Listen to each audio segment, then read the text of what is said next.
Hi guys, welcome or welcome back. This is Sabine from Zennumerostar.com, and today's video is inspired by two emails I have received this week. One email is going to be handled on my latest blog, while the other one is going to be handled in here. And this is all about tips on how affirmations can work for you and manifest better. Or faster, I should say. Anyway, a recap on affirmations. As you may know, the word affirmations is used to represent conscious sentences you have created to name what you want. For instance, if you say, "My SP loves me and only me," this is an affirmation. You can also use askformations, whereby you would ask questions and so on. But I have noticed that when clients come to me, usually they do so as the last resort. Usually my clients try on their own before coming to me. So when I get to talk to them, they mostly tell me that they don't understand why they keep affirming but still have no results. Worse, sometimes they come to me when they don't know what else to do because they feel exhausted and tell me they don't feel like persisting in affirming because it is too discouraging to be disciplined and still have no results. I can relate, and as a reminder, this is the reason why I have developed a course solely on affirmations, inner conversations and stories, all three in one. But in this video, in 10 minutes, I will try and give you a few tips because I don't want you to keep on affirming and still get no result. So here are 5 tips that will help you.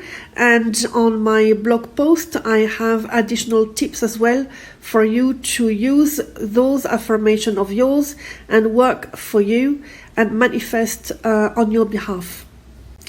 Tip number 1, know and understand when to affirm.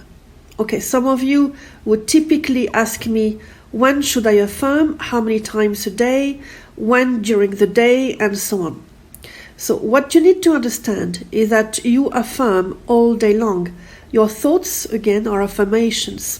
Affirmations are not a technique.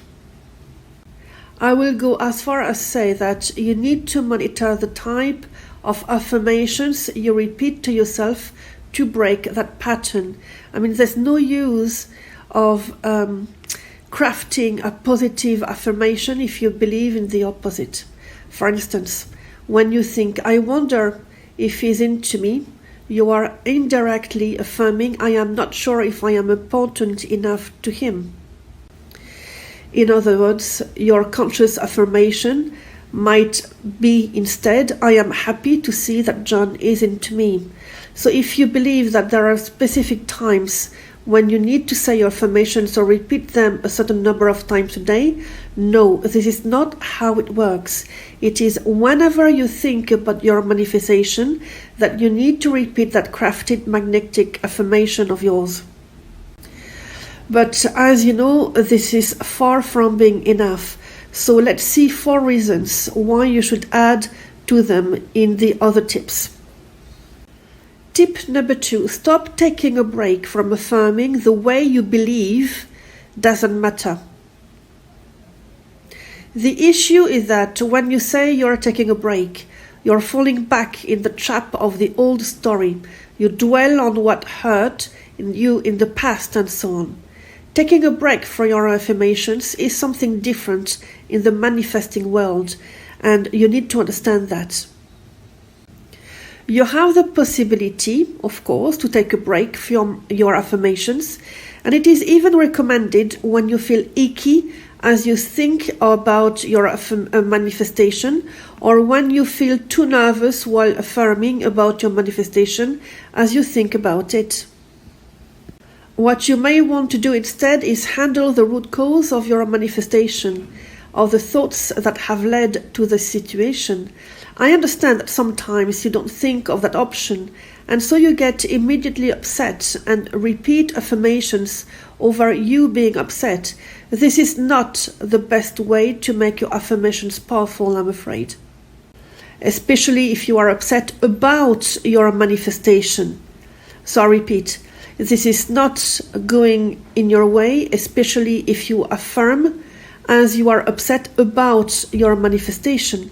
Simply because if you are upset about your manifestation, it implies that you've had upsetting thoughts about your manifestation in the first place. However, if you are upset about something different, then it doesn't matter. I hope you see what I mean. But let's say that you would typically affirm on top of being upset about your manifestation. What happens is that you shut your thoughts down, taking the risk that first, they will never be truly handled, and second, that they will come back as a vengeance because, like emotions, they need to be dealt with if you want to progress. So, in a nutshell, on tip number 2, see what type of thoughts you've had that led you to that point. Find closure, as I keep telling you, and affirm once this is done. You will then affirm on a clean slate. I am giving you additional tips on my latest blog again, and that is in the description box down below. Tip number 3. Stop using force when affirming and instead use power. So this is a bit similar to tip number 2, whereby some manifestors would affirm for the sake of affirming or because they think they are doing the right thing.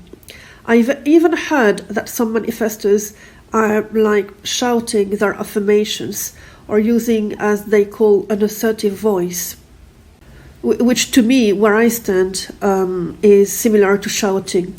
When you know about the whispering technique, you understand that being aggressive or repeating until you become blue in the face is not the best strategy. The opposite of force, as you know, is power.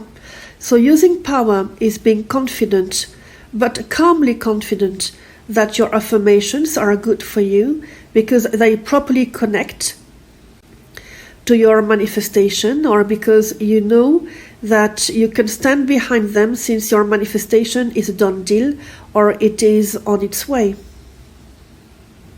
Or simply because you believe in the power of affirmations, or you believe or you have faith, which is even better, in the manifestation process. And you know that somehow it's going to materialize for you. Tip number 4, make sure your affirmations mean something to you. Now, this tip came as a surprise to some of my clients, and yet it is super powerful. When you are given some affirmations, for instance, you should always ensure that they are customized for you. If they are too generic, such as "he loves me and only me," "my SP thinks I am his best option," and "he thinks I am beautiful," this can work for those with a solid self-concept, but will be ineffective for others. This is why my course shows you exactly how to craft your own affirmations so that they can only work for you and in every type of situation. In fact, there are lots of affirmations out there that are really excellent. Only you need to adjust so that you can connect with them. So with the affirmation around "he loves me and only me," my trick is to add the way he talks to me, which is very personal. This is what I do at the moment for money, for instance, and I have to say that it's working great. Of course, money cannot give me a nickname, but I can call money in a specific way, and that works very well too.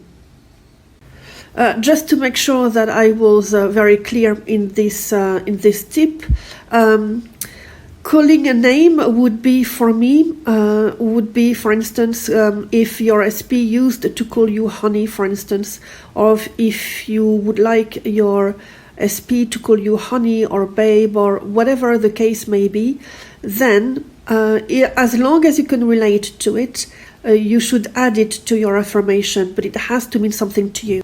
Tip number 5, don't affirm when you feel too nervous, but instead when you feel calm.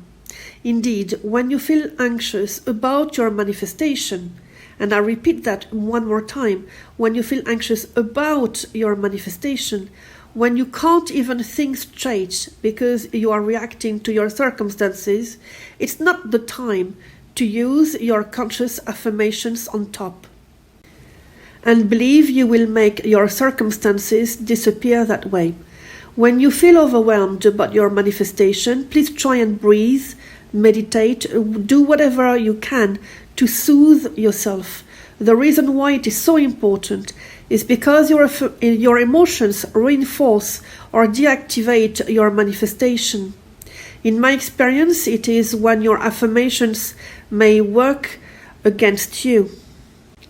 At this stage, I feel it is important for you to understand that you haven't ruined your manifestation if that has already happened to you, so don't worry. Remember that everything is energy, and energy being malleable and not fixed. You can rectify your affirmations and make sure you start using them consciously when you feel stable and in a good place within.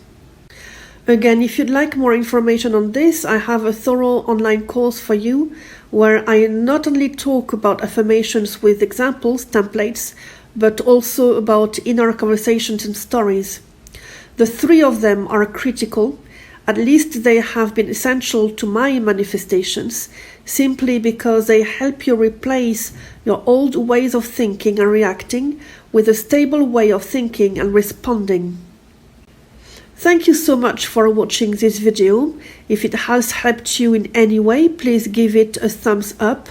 And until next time, remember, I do believe in you. I know you can do it. So on that note, happy manifesting.